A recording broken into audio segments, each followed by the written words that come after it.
இயேசு கிறிஸ்துவில் மிகவும் அன்பானவர்களே, ரோமருக்கு எழுதின நிருபத்தின் 2ஆம் அதிகாரத்தின் வேத தியான பகுதிக்கு உங்களை அன்புடன் வரவேற்கிறேன். இந்த 2ஆம் அதிகாரத்தை 4 பிரிவுகளாக பிரித்து நாம் தியானிக்கலாம். முதலாம் பகுதி 1ஆம் வசனத்திலிருந்து 11ஆம் வசனம் வரைக்கும் மாய்மாலக்காரரான நீதிபதிகள் மீது கடவுளின் பாரபட்சமற்ற தீர்ப்பை நாம் பார்க்க முடிகின்றது. 2வது பகுதி 12ஆம் வசனத்திலிருந்து 16ஆம் வசனம் வரைக்கும் ஆண்டவர் நமக்கு கொடுத்த ஒளியின்படி நியாயத்தீர்ப்பு நியாயப்பிரமாணம் இருந்தாலும் இல்லாவிட்டாலும் செய்யப்படும் என்பது சொல்லப்பட்டிருக்கிறது. 3வது பகுதியாய் 17ஆம் வசனத்திலிருந்து 24ஆம் வசனம் வரைக்கும் யூதர்களுக்கு தனிப்பட்ட சலுகைகள் என்று அல்ல, அது அவர்களுக்கு தோல்வியாய் முடியும் என்பதையும், 4வது பகுதியாக 25ஆம் வசனத்திலிருந்து 29வது வசனம் வரைக்கும் உண்மையான விருத்த சேதனம் என்பது வெளிப்புறமாக அல்ல, அது இருதயத்திலே செய்யப்பட வேண்டும் என்பதை குறித்தும் சொல்லப்பட்டிருக்கிறது. 1ஆம் அதிகாரத்தின் கடைசி பகுதியிலே பல்வேறு விதமான பாவங்களை அடுக்கி வரிசைப்படுத்தி 23 விதமான பாவங்களும் சொல்லப்பட்டிருக்கிறது. இவர்கள் அனைவரும் பாவிகள் ஆகையால் மற்றவர்களை குற்றவாளிகளாக தீர்க்கிறவனே, நீ யாராயிருந்தாலும் சரி, போக்கு சொல்ல உனக்கு இடமில்லை. நீ குற்றமாக தீர்க்கிறவைகள் எவைகளோ அவைகளை நீயே செய்கிறபடியால் நீ மற்றவர்களை குறித்து சொல்லுகிற தீர்ப்பினாலே உன்னைத்தானே குற்றவாளியாக தீர்க்கிறாய். மற்றவர்கள் அந்த பாவம் செய்தார்கள், இந்த பாவம் செய்தார்கள் என்று அவர்களை அநேக காரியங்களை குறித்து பாவி என்று தீர்க்கிற தீர்ப்பை உனக்கும் அப்படிப்பட்ட தீர்ப்பே நடக்கும். ஏனென்றால் நீயும் அப்படிப்பட்ட பாவத்தை செய்து கொண்டிருக்கிறாய். ஆகவே நீ தேவனுடைய நியாய தீர்ப்புக்கு தப்பிக்கொள்ள முடியாது என்பதை குறித்து சொல்லுகின்றார். தொடர்ந்து 4ஆம் வசனத்திலே தேவ தயவு நீ குணப்படும்படி உன்னை ஏவுகிறது. ஆண்டவருடைய பொறுமை, நீடிய சாந்தம், இவைகளின் ஐஸ்வர்யத்தை நீ ஒருபோதும் அசட்டை பண்ணி உன் மனதை மனக்கடினத்திற்கு உட்படுத்தாதே. ஆண்டவர் அவனுடைய கிரியைகளுக்கு தக்கதாய் அவனுக்கு பலனளிப்பார் என்பதை சொல்லுகின்றார். இரட்சகராகிய இயேசு கிறிஸ்துவும் மத்தேயு எழுதின நற்செய்தி நூலின் 16ஆம் அதிகாரத்தின் 27வது வசனத்திலே மனுஷகுமாரன் தம்முடைய பிதாவின் மகிமை பொருந்தினவராய் தம்முடைய தூதரோடும் கூட வருவார். அப்பொழுது அவனவன் கிரியைக்கு தக்கதாக அவனுக்கு பலனளிப்பார் என்று சொல்லியிருக்கின்றார்.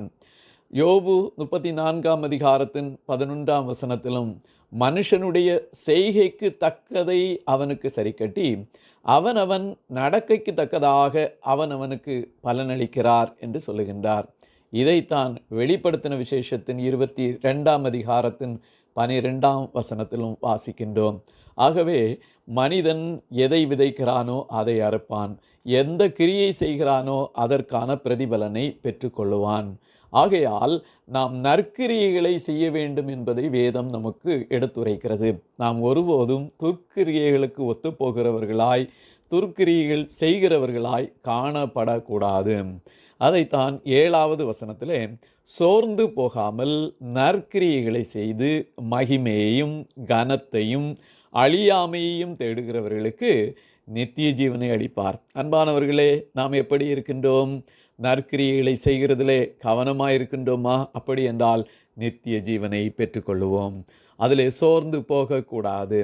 கலாத்தியருக்கு எழுதின நிருபம் 6ஆம் அதிகாரம் 8-9ஆம் வசனங்களிலே தன் மாம்சத்திற்கென்று விதைக்கிறவன் மாம்சத்தினால் அழிவை அறுப்பான், ஆவிக்கென்று விதைக்கிறவன் ஆவியினாலே நித்திய ஜீவனை அறுப்பான்.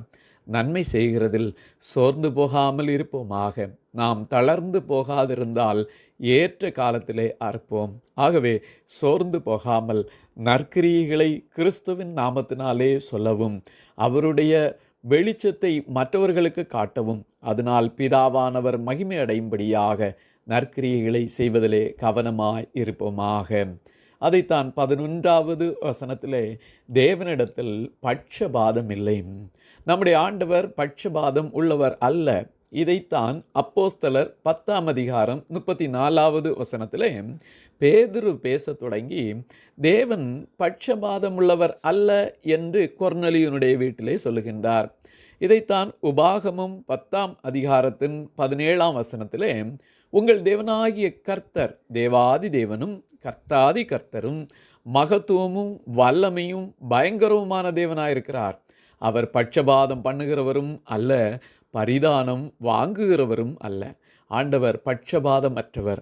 அவருடைய பிள்ளைகளாகிய நாமும் பட்சபாதம் அற்றவர்களாய் நற்கிரியைகளை செய்வதிலே பெருக வேண்டும் என்பதை வேதத்திலிருந்து நாம் கற்றுக்கொள்ளுகின்றோம். இரண்டாவது பகுதியாக நமக்கு ஆண்டவர் கொடுத்த வெளிச்சத்திலே, நமக்கு ஆண்டவர் கொடுத்த பிரமாணத்திலே நமக்கு நியாய தீர்ப்பு கொடுப்பார். நியாயப்பிரமாணத்தை கொண்டு பாவம் செய்தவர்களுக்கு நியாயப்பிரமாணத்திற்கு ஏற்ற நியாய தீர்ப்பும், நியாயப்பிரமாணம் இல்லாமல் பாவம் செய்தவர்களுக்கு அதற்கேற்ற நியாய தீர்ப்பையும் ஆண்டவர் கொடுக்கின்றார். ஆண்டவர் நீதி உள்ளவர், நீதியாய் நியாயம் தீர்ப்பார் என்பதை இந்த வேத பகுதி நமக்கு சொல்லுகின்றது. ஆகவே ஒவ்வொருவரும் அவர்களுடைய மனசாட்சி அவர்களோடு கூட சாட்சி இடுகிறதுனாலும், குற்றமுண்டு குற்றமில்லை என்று அவர்களுடைய சிந்தனைகள் ஒன்றையொன்று தீர்க்கிறதுனாலும், நியாயப்பிரமாணத்திற்கேற்ற கிரியையை தங்கள் இருதயங்களில் எழுதியிருக்கிறதென்று காண்கிறார்கள். ஆகவே நம்முடைய மனசாட்சி நம்மோடு கூட சாட்சி கொடுக்கிறதா இருக்கிறது. தேவன் நம்முடைய அந்தரங்கங்களை, நம்முடைய மனதின் உள்பக்கங்களை அறிந்திருக்கிறார்.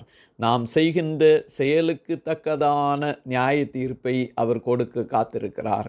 ஆகவே கர்த்தருக்கு பயந்து அவருடைய சத்தியத்திற்கு கீழ்ப்படிந்து நாம் நடக்க அழைக்கப்பட்டோம். அப்படி என்றால் நீதியான நியாய தீர்ப்பை பெற்றுக்கொள்ளுவோம். மூன்றாவது பகுதியான 17ஆம் வசனத்திலிருந்து 24வது வசனம் வரைக்கும் யூதர்களோடு கூட நேரடியாக பேசுகின்றார்.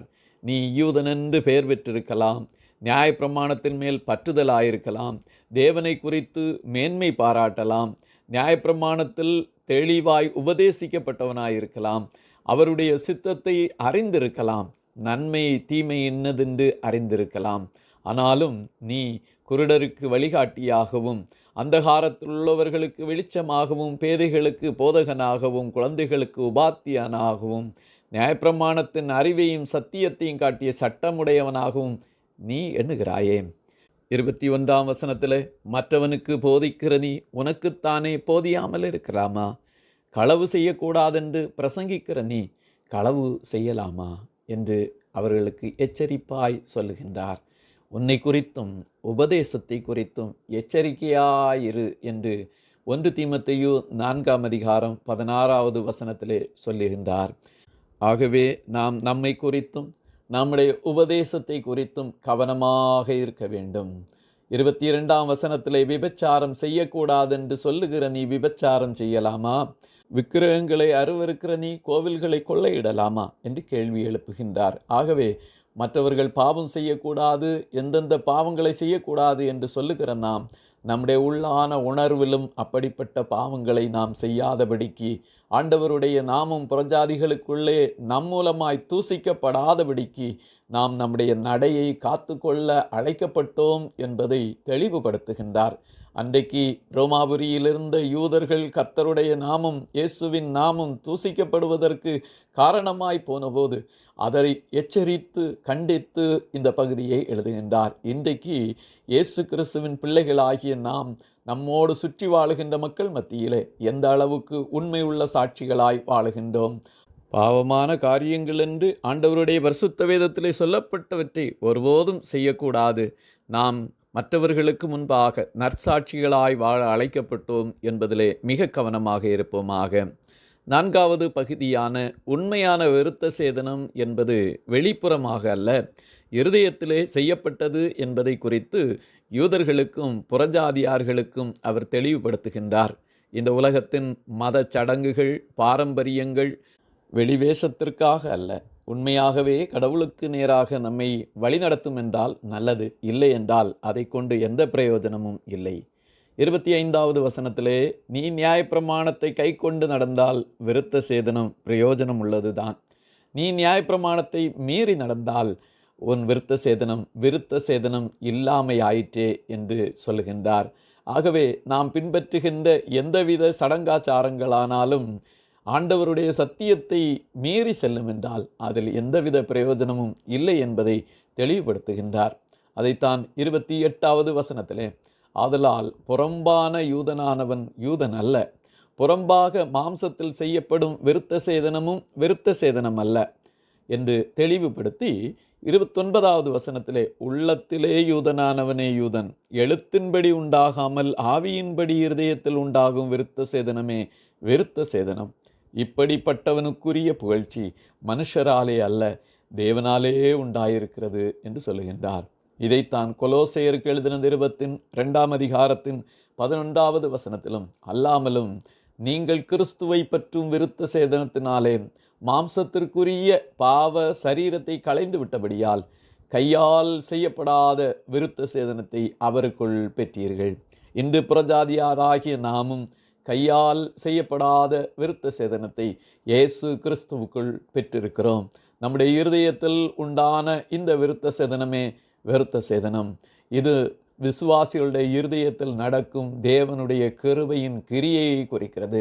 ஆகவே தெய்வீக சுபாவத்தில் பங்குள்ளவர்களாய், தேவனுடைய மகிமைக்காய் இந்த உலகத்தின் பாவத்தை விட்டு விலகி ஒரு பரிசுத்த வாழ்க்கை வாழ தகுதி உள்ளவர்களாக நாம் மாறுகின்றோம்.